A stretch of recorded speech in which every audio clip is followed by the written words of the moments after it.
Welcome to the Introductions Necessary podcast, a daily introduction to the contributions of women working in STEM fields.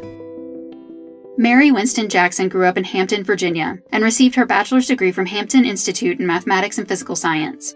After graduation from college, she was briefly a schoolteacher in Maryland, then began her long career with the National Advisory Committee for Aeronautics, or NACA, later the National Aeronautics and Space Administration, NASA, at the Langley Research Center in Hampton, Virginia. Jackson began her career with NACA as a computer, the title given to women mathematicians at the time. She specialized in analyzing data from wind tunnel experiments and from actual aircraft on the many flight experiments that NACA conducted.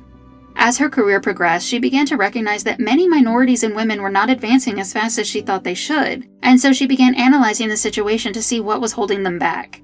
Occasionally, it was as simple as a lack of a couple of courses, the location of the individual, or the assignments given to them. Jackson advised women on how to change their titles from mathematician to engineer and increase their promotion potential, advice she followed herself. She was the first Black woman at NASA to become an engineer and then an aerospace engineer.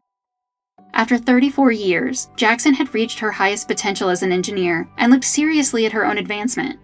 She decided to step down from her engineering position for an administrative professional position in the Equal Opportunity Specialist field. She had to take a step back in pay and status to do this. But she was very successful, initiating many changes and bringing to management's attention the accomplishments of minorities and women. She was instrumental in the hiring of some of those highly qualified individuals. In her personal life, she served as a Girl Scout leader for over 30 years and opened her home to many of the new hires at Langley, helping them to find their place in a new job and a new town. She died on February 11, 2005, leaving a legacy of changing the face of the engineering workforce at NASA. In 2016, Mary Jackson was one of the pioneers featured in the book Hidden Figures, which was made into an award-winning motion picture the next year.